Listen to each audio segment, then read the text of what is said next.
Buenas tardes, ¿cómo andan? Bueno, hoy estamos con Patricia Pintos.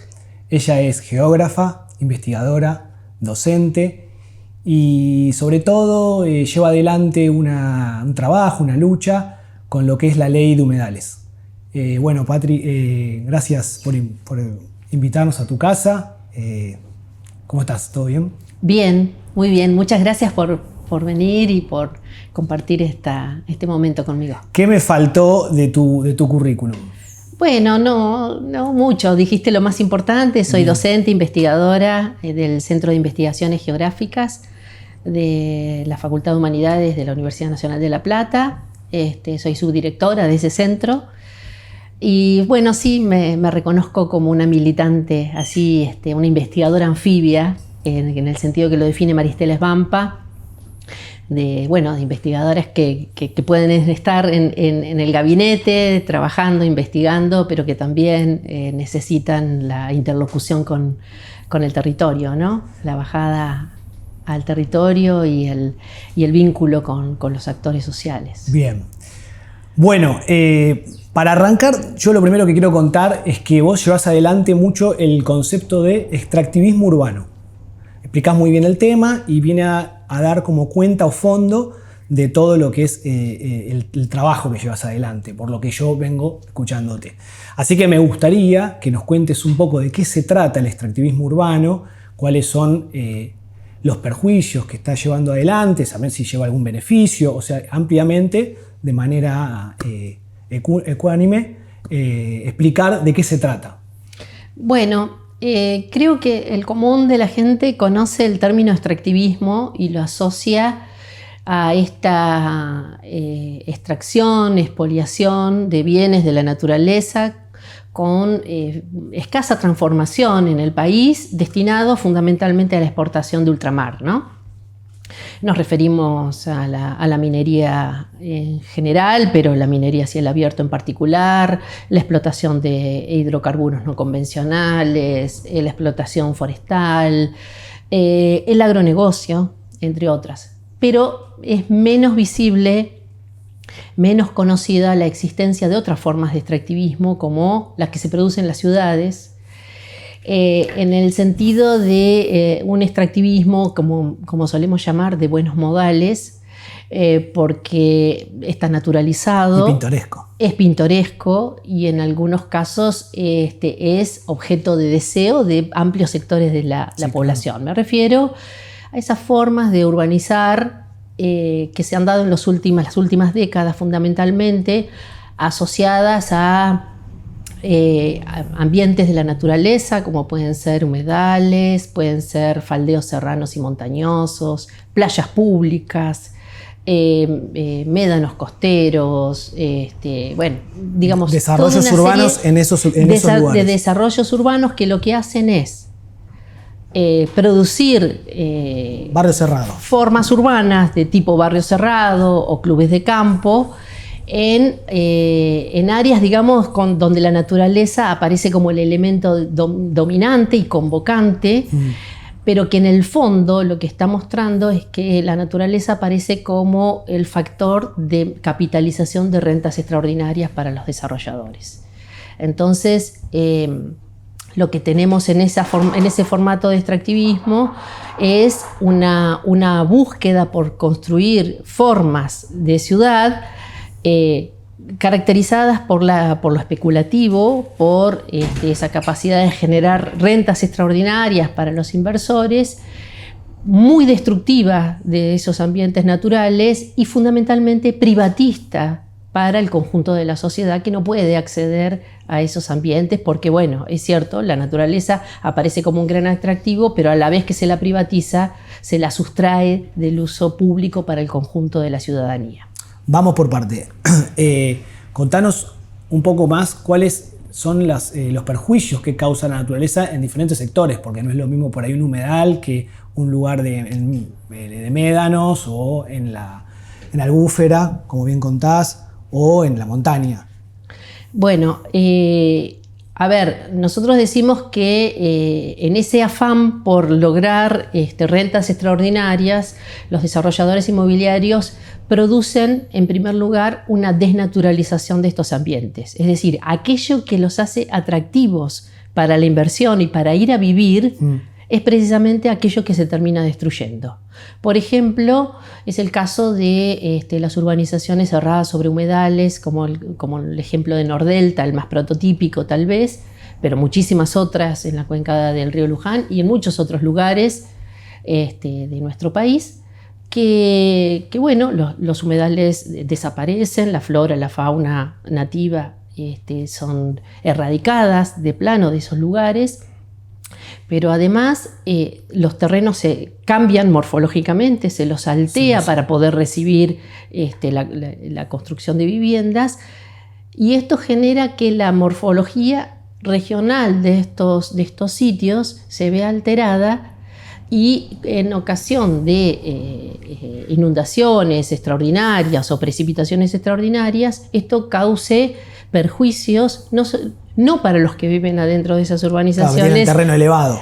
Claro, sino a los que viven alrededor, porque en realidad estas urbanizaciones generan una protección perimetral, claro, que no permite el acceso del agua, pero eso mismo oficia como diques artificiales al normal escurrimiento del agua.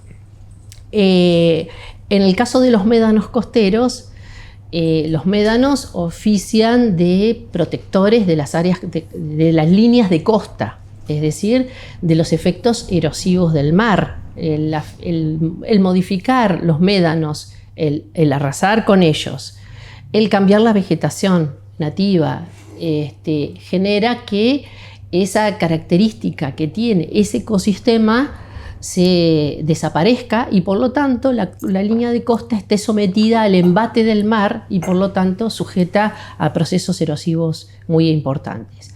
En el caso de los faldeos montañosos o serranos, donde también se alojan este tipo de desarrollos inmobiliarios, muchas veces es a costa de los bosques nativos, que tienen un valor no solamente desde el punto de vista natural y paisajístico, sino desde las características que hacen a la identidad de los lugares. Es decir, la naturaleza es sometida como si fuera un artefacto, cualquier artefacto producido por el hombre, al arbitrio de los intereses especulativos de las empresas que desarrollan estos emprendimientos, que no cejan en, por ejemplo, arrasar con un bosque nativo para construir un proyecto de urbanización. Y eso produce no solamente estas pérdidas naturales, sino también el deslave de los terrenos frente a situaciones de precipitaciones extraordinarias, incendios muchas veces intencionales, porque existe una ley que protege a los bosques nativos,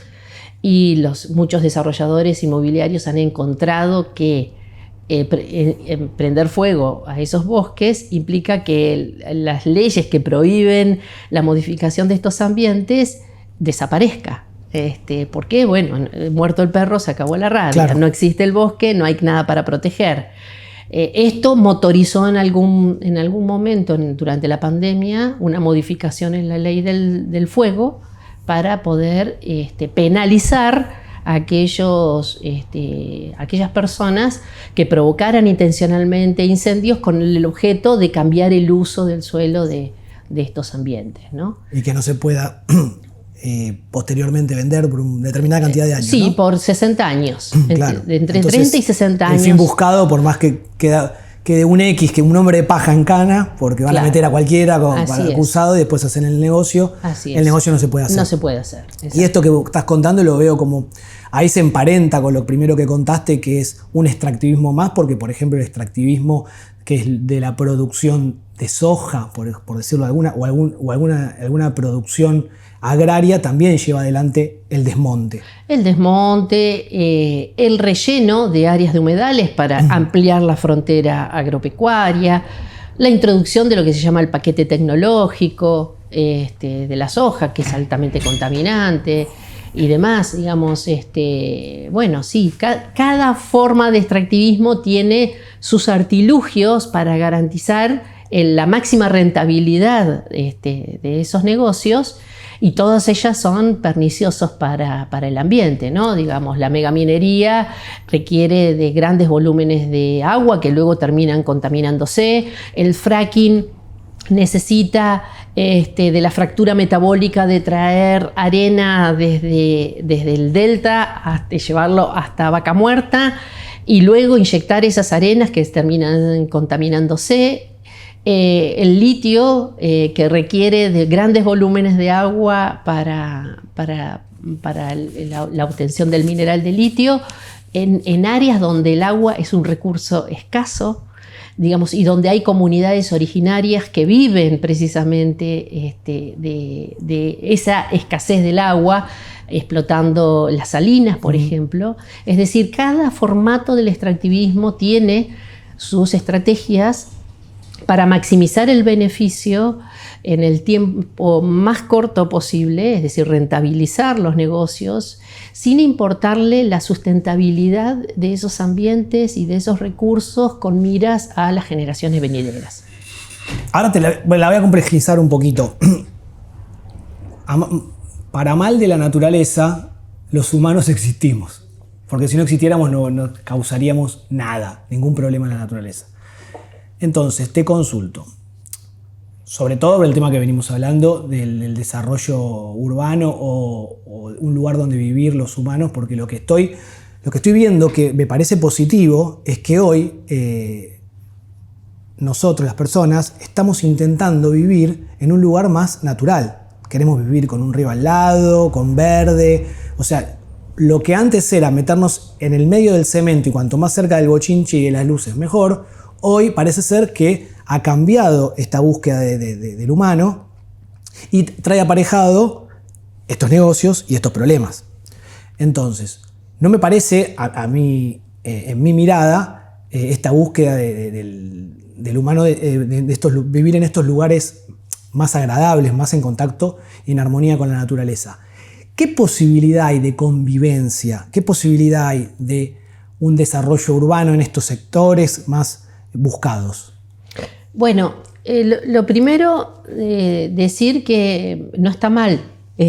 Coincido con vos en que es un propósito deseable el tener una vida más próxima a ambientes de la naturaleza y ligada con lo natural. Creo que la vida cotidiana en las ciudades es bastante pesada como para no tener ese deseo natural.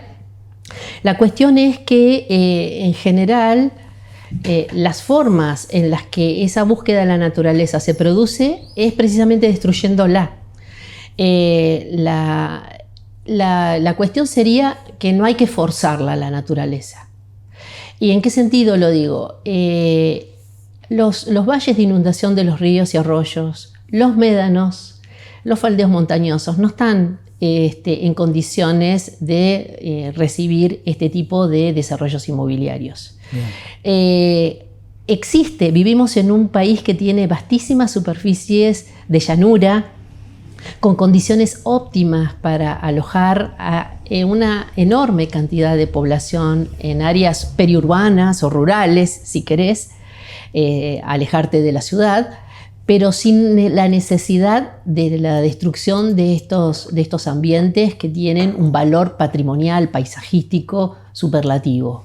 ¿Por qué? Porque los ecosistemas de humedales cumplen, por ejemplo, por decir algo, donde hoy se aloja la mayor parte de estas urbanizaciones cerradas con lagunas que conocemos tan características, están ocupando superficies de humedales que son necesarias para que los humedales cumplan con lo que se llaman los bienes y servicios ecosistémicos que tienen por definición. ¿Cuáles son? Son las esponjas de la naturaleza, son... Si vos tenés una definición que me encantó, que es el riñón de la naturaleza. Claro, bueno, son las esponjas de la naturaleza por un lado, no el riñón. En las esponjas porque tienen la capacidad de absorber los excedentes hídricos en épocas de exceso de agua, contener por lo tanto las inundaciones y también de retener el agua en épocas de sequía, es decir, que son reservorios de agua. Pero también son los riñones porque tienen la capacidad de depurar los efectos, los contaminantes, digamos, que el agua tiene, digamos, por un proceso de percolación esos contaminantes se van degradando a medida que ingresan a los acuíferos subterráneos y por lo tanto también cumplen una función. Pero además son los principales ecosistemas en capturar o secuestrar dióxido de carbono de la atmósfera, que es responsable de los gases de efecto invernadero que causan el cambio climático. Entonces, y podría citarte una cantidad enorme más de bienes y servicios ecosistémicos que nos proveen. La desaparición de ese ecosistema de la mano de la urbanización nos impide, nos quita la posibilidad de contar con esos beneficios. Entonces, ¿por qué di todo ese rodeo? Porque entiendo que esos ambientes que son tan atractivos paisajísticamente para la ciudad son valiosos para la calidad ambiental de las personas que viven en los entornos metropolitanos. Entonces, habría que protegerlos, habría que sustraerlos de la ambición urbanizadora y reorientar a la urbanización, a esa pretensión por el acercamiento al verde, a lo idílico, a la naturaleza, a la ruralidad, hay posibilidad en otras áreas, por supuesto. Y encima de hacer buenos negocios, todo lo que se hace se puede hacer, sí, pero sin dañar tanto. Lo que pasa es que... o sin dañar sería lo ideal, ¿no? Pero sin dañar, hay un punto de encuentro, ¿no? No hay forma de no dañar. No hay forma de no dañar, pero sí se puede dañar menos. Lo que pasa es que en ese proceso, digamos, de desarrollo inmobiliario está tan pensado en la maximización del beneficio, claro, en los tiempos más cortos. El extractivismo es cortoplacista, quiere el mayor beneficio y lo quiere ya. Entonces, un humedal con unas características paisajísticas particulares le dota al inversor de ese proyecto de la capacidad de obtener una plusvalía mayor, claro, por la inversión que realiza. Claro. ¿Entendés? Esa capacidad de construir una urbanización como Costa Esmeralda en la costa argentina sobre los médanos le da ese plus de ganancia que otros lugares no habilitan o no permiten. Entonces, la cuestión está en que como sociedad debiéramos pensar que la retracción de estos ambientes va en contra de nuestra calidad de vida como sociedad metropolitana en este caso, o población costera en el caso que mencionaba antes. ¿Y qué pasa con las regulaciones sobre esto? Bueno, las regulaciones, en realidad, si nos atuviéramos a las regulaciones, no debieran habilitarse. Claro. Porque existen regulaciones que establecen una cota mínima de edificación, es decir, una altura mínima a partir de la cual recién puede edificarse, que es 3,75. ¿Y qué sucede? Los desarrolladores inmobiliarios proveen la cota mínima a través de proyectos, es decir, los terrenos que están por debajo de esa cota mínima de edificación los saltean, traen material de relleno, superan la cota. Entonces, digamos... levantan los terrenos a 3,75 metros. Mínimo.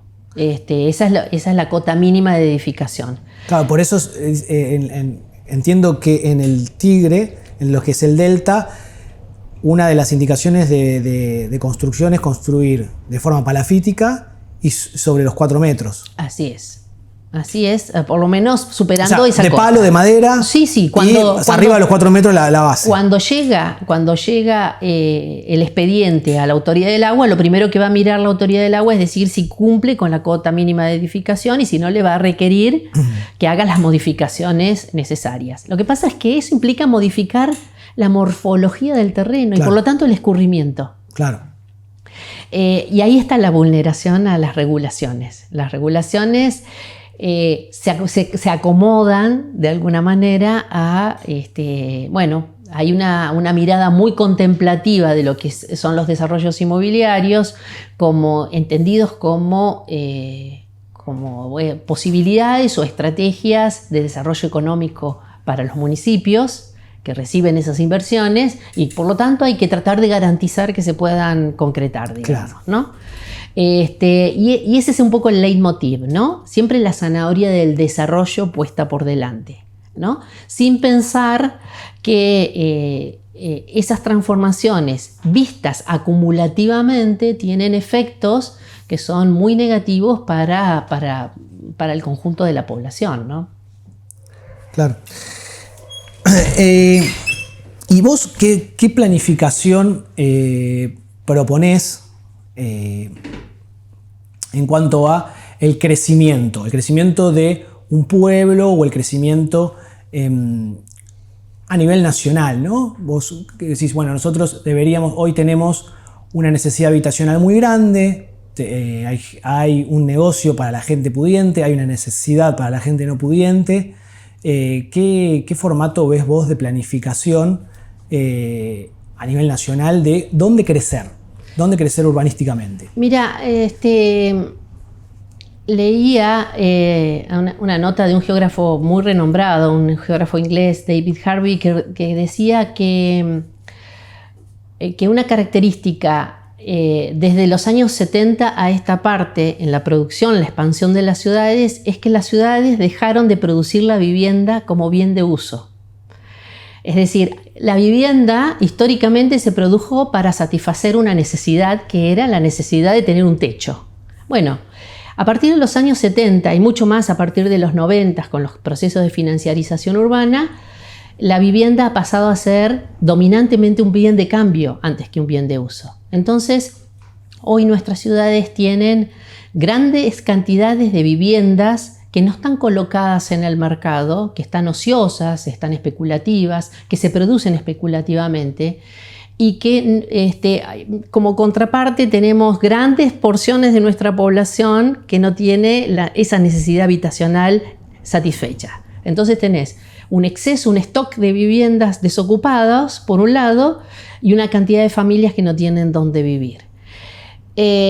Lo que hay que recuperar en todo caso, me parece, es esa mirada de la vivienda ya no solamente como negocio, y en esto los gobiernos locales tienen un papel muy importante que llevar a cabo, sino pensar a la vivienda precisamente como la función social que tiene la vivienda, que es la de abastecer una necesidad. Eso en primer lugar. En segundo lugar, estaba pensando, por ejemplo, que hay modelos muy interesantes como el del MOI, el Movimiento de Ocupantes e Inquilinos en la Ciudad de Buenos Aires, que están pensando en estrategias de este tipo, el de la FUCBAM del Uruguay, que tiene 730 cooperativas que están trabajando en esto de generar la producción de la vivienda de forma cooperativa por ayuda mutua para más de 35.000 familias, donde las familias intervienen en la producción de la vivienda y luego la vivienda es de propiedad cooperativa, es decir, que puede vivir esa familia toda su vida y luego ser transferida a sus hijos, digamos, porque bueno, participaron en la construcción de esa vivienda y formaron parte de esa cooperativa de producción. Existen formatos de ese tipo que atienden a esta cuestión. Como un círculo de ahorro sería. En realidad es una cooperativa de trabajo. Pero ahí tendrían que todos ser oficios de construcción. Y bueno, de alguna manera es un oficio que se aprende. No todos los que participan de esas cooperativas son constructores de oficio, sino que lo aprenden en la marcha, porque es una forma de acceder a la vivienda, digamos, ¿no? Pero bueno, estos son como formatos, pero la cuestión pasa, por un lado, por tener esas estrategias de garantizar a la vivienda como desde su condición de valor de uso. Pero también está en esto de mirar a la ciudad como un lugar, como un locus de ocupación en el que existe la mixidad de usos y de sectores sociales. Es decir, apuntar a la producción de ciudades más diversas, menos fragmentadas, menos segregadas socialmente, porque hoy lo que tenemos es que las ciudades tienden a esto de segregar el espacio de los pobres, el espacio de los ricos, segregarlos por sectores sociales, digamos, ¿no? En esto de pensar ciudades, mejores ciudades, la política pública urbana deberá apostar a esto de digamos, trabajar sobre la producción de ciudades más diversas. ¿No lo ves como un reflejo de todo lo que pasa en la sociedad? Porque como que pasa en todos los sectores esto de que se está separando cada vez más los sectores sociales. Sí, sí. No o sea, es un efecto más que se da en la vivienda, creo yo. Sí, claro, ¿no? Claramente. Bueno, la vivienda es un reflejo. Claro. La ciudad es un reflejo de porque la sociedad. También te escuchaba y decía, está bueno esto del círculo de ahorro, pero ¿qué pasaba en otro momento en la Argentina que no se necesitaban estas herramientas y la gente accedía a un terreno, se construía su casa como quería, donde quería? ¿Qué es lo que cambió tanto? Lo que cambió fundamentalmente es que la ciudad empezó a ser de alguna manera gobernada y planificada por los actores con capacidad de construir la ciudad, antes que por la política pública. Es decir, quienes comandan el crecimiento de las ciudades no son los sectores de la política que en determinado momento acceden a la gestión y llevan adelante una política urbana. Son los actores económicos los que planifican las ciudades. Y ese es el punto. Digamos, invierten en aquellos lugares donde les resulta más rentable, como hablábamos antes, y si no lo pueden hacer, tienen esa capacidad de generar coaliciones de poder con los sectores gubernamentales para modelar la decisión de quienes toman las decisiones y en su caso generar las normas o las excepciones a las normas para que les habiliten determinados proyectos en lugares donde no está habilitado o permitido.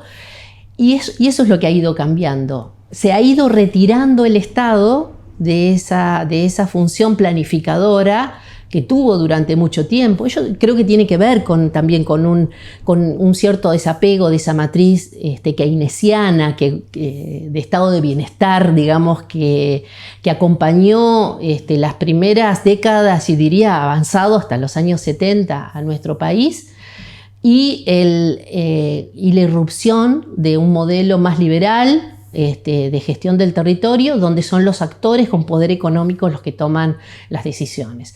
Creo que hay que, en todo caso, recuperar capacidad de gestión. Recuperar capacidad de gestión significa que los actores gubernamentales puedan planificar y decidir hacia dónde crece la ciudad, con qué sectores sociales, qué oportunidades se le da a los sectores con menos recursos, cómo se los integra de la mejor manera a la ciudad y no del otro lado de la vía, como suele decirse, ¿no? Es decir, tenemos el desafío de ciudades más integradas y por lo tanto mejor planificadas que las que tenemos actualmente. Pero hablando por ahí un poco de las ciudades más chiquitas, ¿no? Que es lo que tendríamos que apuntar. No sé vos qué opinión tenés sobre esta deformación de la densidad demográfica que tenemos en la Argentina, donde 17 millones de personas estamos viviendo en el 0,5% del territorio. ¿Vos cómo pensás que podemos llegar a empezar a cambiar ese proceso?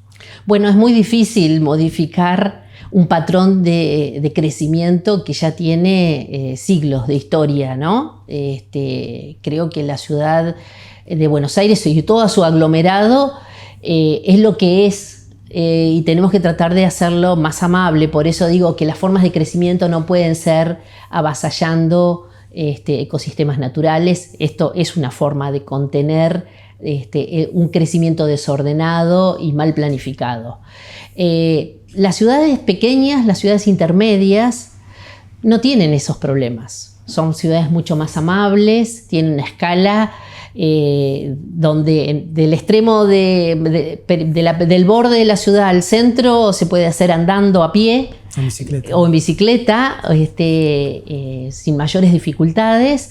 Ese no es el problema de las pequeñas o las ciudades intermedias. El problema los tenemos en las grandes ciudades, ¿no? Donde el macrocefalismo, las dinámicas de crecimiento son tan intensas. Pensá que, 17 millones de habitantes viven en un territorio que es del 0,5% de la superficie del país. Bueno, eso está hablando de un tema que tiene una complejidad enorme. Eso difícilmente puede resolverse. Lo que sí puede hacerse es evitar estas dinámicas de mercado que deciden dónde implantar proyectos inmobiliarios, muchas veces desanclados de la ciudad construida, lo que obliga a la extensión de servicios de infraestructura, equipamientos, que siempre están a cargo del Estado, nunca el sector privado construye el proyecto inmobiliario y espera que la valorización se complete con la inversión del Estado, ¿no? Que construye los accesos, la iluminación, el mobiliario urbano, los dota de ciertas centralidades, pero eso sobre eso es lo que hay que intervenir. Generar ciudades más densas y menos extendidas. Por ejemplo, ¿qué sería eso último que me decís? Más densas y menos extendidas. Más densas, menos extendidas significa que la ciudad metropolitana creció de forma radioconcéntrica siguiendo el tendido de los ramales ferroviarios. Sí. ¿No? Pero luego empezó todo un proceso de extensión. Luego, desde los años 70, 80 hasta la actualidad, lo estamos viendo, que es de extensión en las áreas interdigitales de ese crecimiento. En lugares muchas veces que no tienen servicios de infraestructura, no tienen equipamientos y demás. Esa no debiera ser la lógica. La lógica debiera ser la del completamiento del suelo ya subdividido dentro de ese aglomerado, no producir nuevo suelo. Y el completamiento con una lógica de los lotes baldíos. Los lotes baldíos y además no tanto la vivienda unifamiliar, sino pensar en las estrategias de completamiento con densidades un poco más altas, porque las menores proximidades al centro de la ciudad implica menos tiempos de transporte, menos costos de transporte para las familias, mejor dotación de infraestructuras y equipamientos, entonces es menos costos para el conjunto social. Las ciudades extendidas son más costosas. Entonces, pensar en la extensión del aglomerado sin límites significa construir ciudades más onerosas, más costosas, más dispendiosas ambientalmente. Pero no sería, a ver, eso yo lo veo como una solución intermedia. Creo que la solución definitiva es que haya una migración interna, ¿no? En donde se desarme un poco la densidad, se baje la densidad urbana de las diferentes grandes ciudades. Porque, como arrancamos charlando, todas las familias andan buscando acercarse un poco más a sectores más naturales, más agradables, y convivir con la naturaleza. Y si hoy hablas con una pareja de entre 20 y 30 años, en su mayoría te dicen deseosos de la posibilidad de conseguir un trabajo en algún pueblo del interior del país y poder mudarse y armar una casita en la sierra, armar una casita en la costa, armar una casita en el sur, en la selva o en diferentes lugares que tengan un río cerca, que tengan un lugar agradable, natural. El tema es que ese trabajo no está, esa posibilidad no está. De hecho, eso es lo que terminó definiendo la gran ciudad. Hoy es una promesa de trabajo y de prosperidad que no se cumple en la mayoría de los casos, pero quedó latente de la época en que sí se cumplían, donde venías a Buenos Aires y conseguías un trabajo más rápido que en Formosa, en el Chaco o en Misiones. Entonces, explicado esto, esta es una opinión mía, pero para charlar, creo que esta búsqueda de que no se agrande todo el conglomerado es justamente que haya una migración interna a pueblos mucho más chicos, ciudades más chicas, y buscarle por ahí la vuelta por ahí, ¿no? Y poder poblar el territorio que en los últimos 30, 40 años se hizo un proceso de despoblamiento. Sí, yo a nivel ideal lo veo bien, digamos, creo que sería hasta deseable. Claro. El tema es cómo operar sobre esa matriz. Idealicé mucho. Fui mucho. Un poco. Cómo operar sobre una matriz que se ha construido en torno a la gran ciudad como oferente de las mayores y mejores oportunidades. Eso es muy difícil de desmontar. Porque de hecho también, bueno, es la capital de la nación. La centralidad de ese nodo metropolitano es la ciudad de Buenos Aires.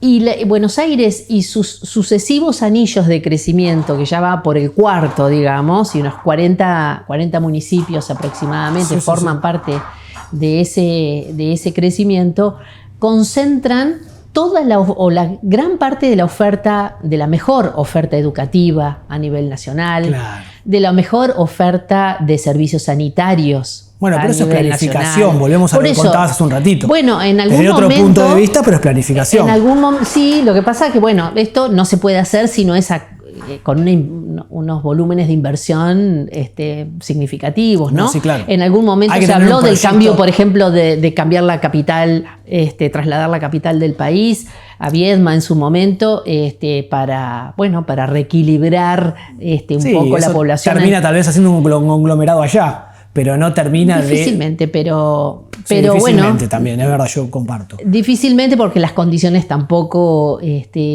son las mismas, las condiciones de base, digamos, urbanas no son las mismas, pero bueno, la idea era reequilibrar un poco el territorio, así como hizo Brasilia, digamos Brasil con Brasilia, ¿no?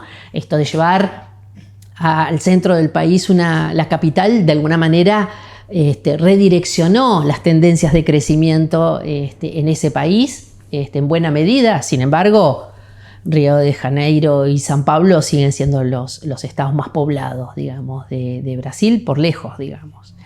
Pero creo que en realidad se trata de encontrar formas más armónicas de crecimiento, formas más equilibradas y menos desiguales de crecimiento, que generen oportunidades un poco más amplias para un conjunto social más diverso, porque lo que está claro es que el mercado solo opera, planifica e invierte para aquellos sectores que forman parte de lo que se conoce como la demanda solvente.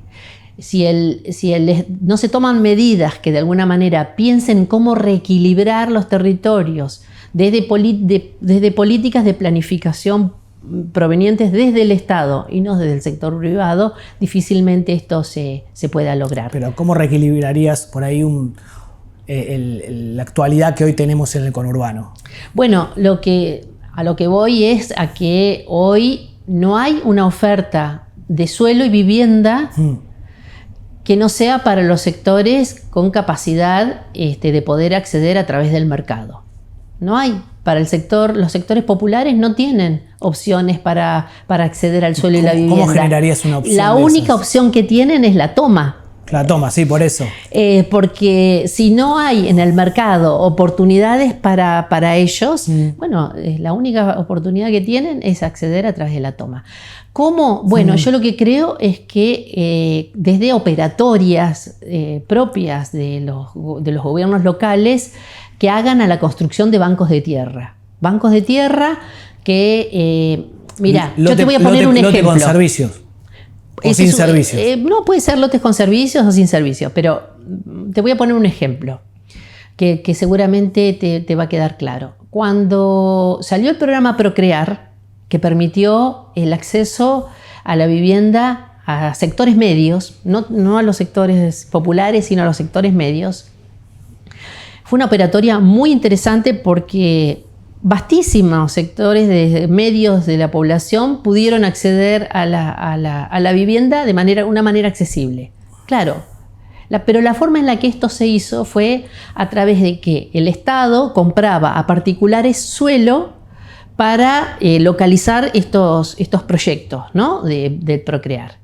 En la ciudad de La Plata, por ejemplo, el no tener un banco de suelos, es decir, no tener construido, articulado un banco de suelos, implicó que el municipio tuviera que salir a comprar a tontas y locas suelo a aquel que le ofreciera oportunidades de negocio. Esto le implicó varias cosas. Para solucionar el tema de la toma.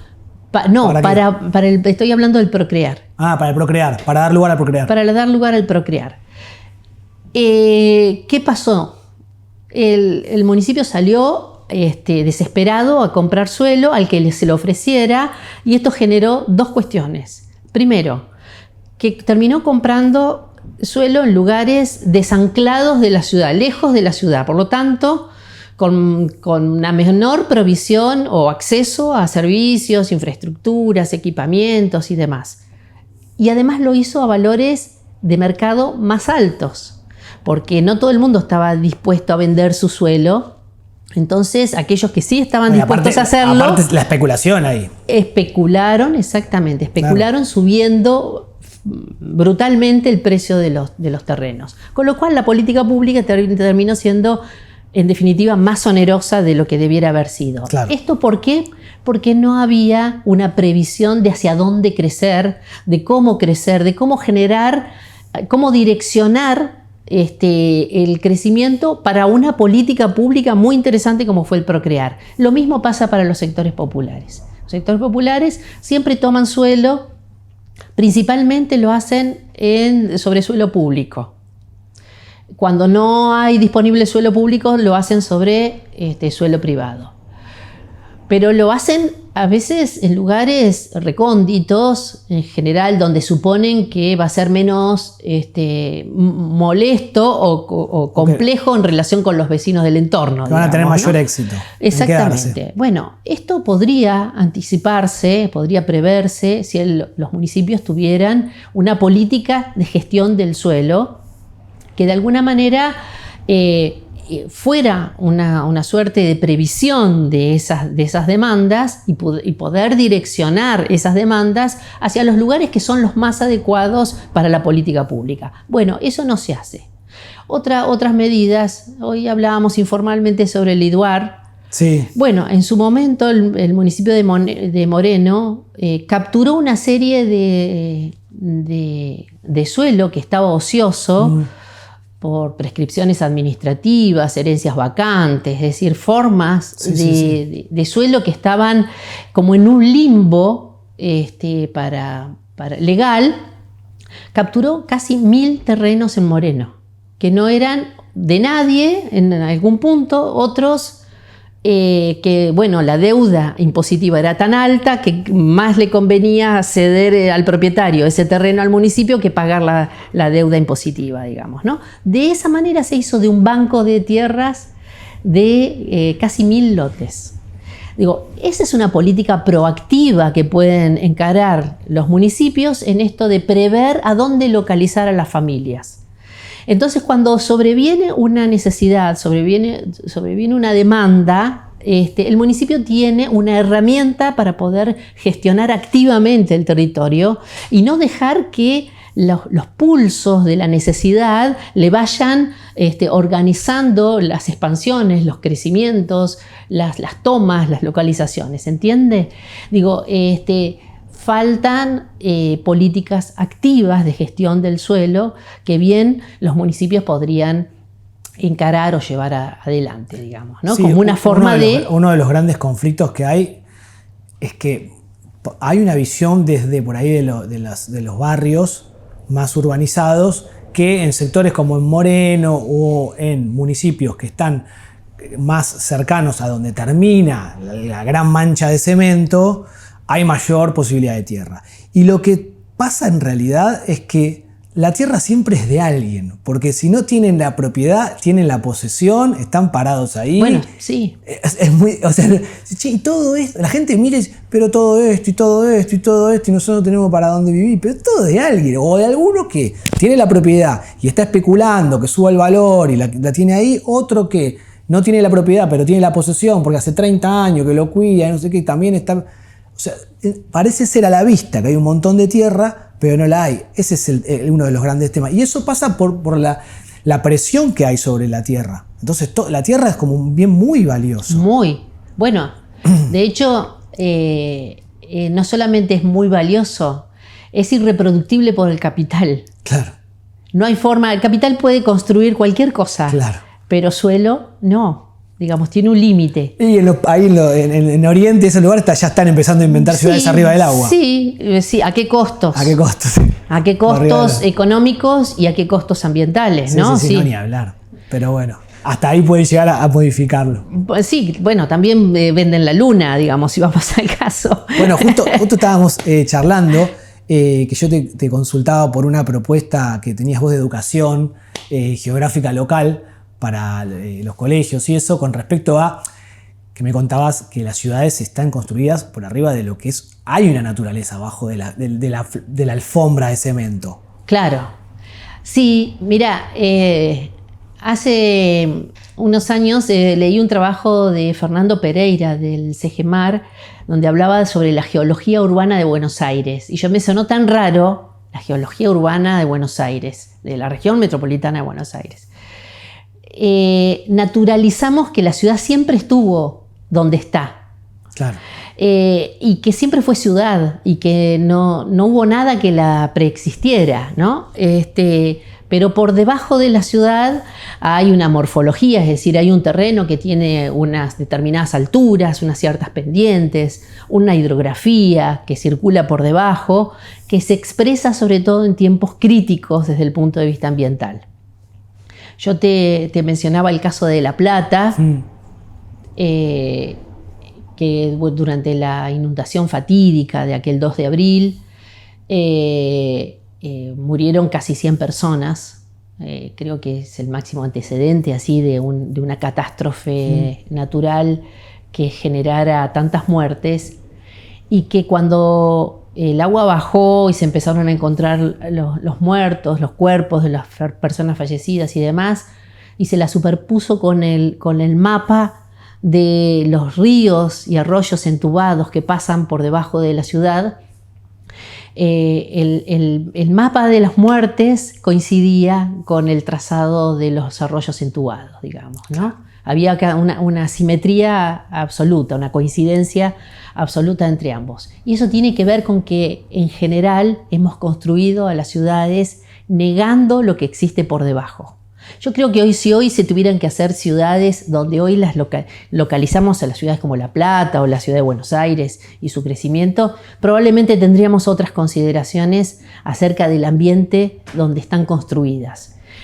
Serían ciudades seguramente más respetuosas de esas preexistencias ambientales. Y según lo que estábamos diciendo al principio de la charla, no. No, bueno, pero si tuviéramos la posibilidad de gestarlas desde cero, estamos haciendo eso. ¿no? No estamos haciendo eso claramente. Bueno, pero lo que pasa es que la ciudad que estamos construyendo es la ciudad de la negación. Es esa prolongación de la ciudad, claro, de la negación de las preexistencias.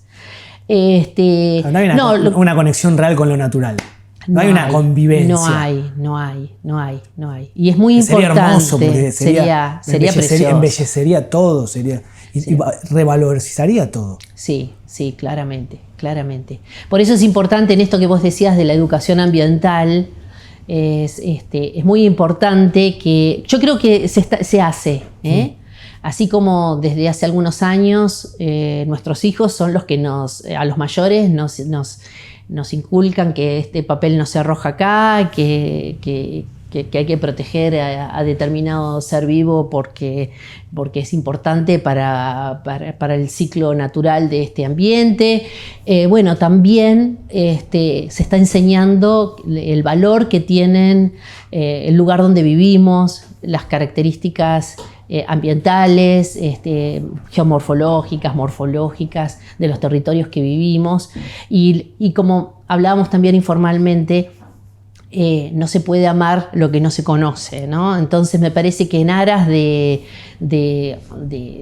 amar lo que conocemos, es que tenemos que enseñar la importancia de respetar los territorios, sus propias dinámicas naturales y las preexistencias, que hay que conocerlas. Claro, porque no se entiende. Si cualquiera sin entender mucho dice, ¿cuál es el problema que levanten un poco acá la tierra, hagan un emprendimiento, gana plata la gente, dan trabajo, hay nuevas viviendas, crece la ciudad, crece alrededor? O sea, a la vista se explica todo a favor. O sea, hay que tratar de explicar todo lo que está atrás. Claro, es que si yo te muestro una fotografía, vuelvo a Nordelta, yo tengo la obsesión si yo te muestro una fotografía es un monstruo. de Nordelta, digamos, de esa urbanización con lagunas, con muelles, en el propio lote, que salen a una laguna artificial que está conectada con otra laguna, y esa laguna a su vez con el río Luján,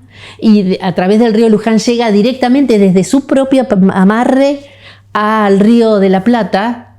A cualquiera le parece fascinante desde el punto de vista estético, paisajístico y demás. Pero todo lo que está detrás para producir ese ambiente idílico es destrucción, es pura destrucción. Me hiciste acordar, había un proyecto en la década del 90 de unir todo el delta con puentes y llegar a Uruguay con puentes. Sí, claro. Sí, de Punta Lara a Colonia había un proyecto. Si lo explicás sin seriamente explicar lo que conlleva en la naturaleza todo eso, es espectacular. Cualquiera que no entiende el daño que se estaría produciendo, dice, agarras un auto y estás en 5 minutos. Lo que pasa es que, bueno, voy a entrar en una cuestión más filosófica. Sí, claro. El proyecto de la modernidad, del cual todavía formamos parte, instrumentalizó a la naturaleza. Naturaleza y sociedad, antes del proyecto de la modernidad, eran uno solo. No se sabía muy bien dónde empezaba las personas y continuaba la naturaleza, porque era todo uno. Había una identificación de los seres humanos con el ambiente en el que vivían. El proyecto de la modernidad los separó para poder instrumentalizarlo. Y al instrumentalizarlo, lo sometió a su arbitrio, a sus deseos, a sus demandas, a sus necesidades. Y ese fue el principio de la crisis ecológica, parte de la crisis civilizatoria que estamos viviendo en este tiempo y que necesitamos revisar de manera urgente, porque las señales que nos está dando el cambio climático o la crisis climática es de una catástrofe inminente en muy poco tiempo, digamos, ¿no? Entonces me parece que hay que volver a identificarnos con la naturaleza en todos los órdenes, en la gestión pública, en el sector privado, si quiere seguir llevando adelante sus proyectos en el futuro, y fundamentalmente la sociedad, que es la receptora, la beneficiaria y la perjudicada a la vez de todos los desatinos que el capitalismo ha producido en los últimos años. ¿Estamos a tiempo? Yo creo que sí. Claro, lo que pasa, no puede ser que el sur global pague la transición energética del norte global. Esa es la discusión, ¿no? Claro. Ese es el debate. El debate pasa por si existe un consenso en que la sociedad en su conjunto, la sociedad planetaria en su conjunto está... Ya naturalmente nos dejaron el agujero en la capa de ozono. Sí, claro. Ya naturalmente nos entregaron eso. Sí. Ahora, a través de la política y de la decisión gubernamentales, vamos a tratar de paliar el problema climático con ustedes no haciendo nada. Claro, tal cual. Claro, así que bueno. Bueno, te agradecemos un montón, la verdad que muy linda tu casa, estamos enamorados de todo este sector y la charla salió espectacular, nos encantó.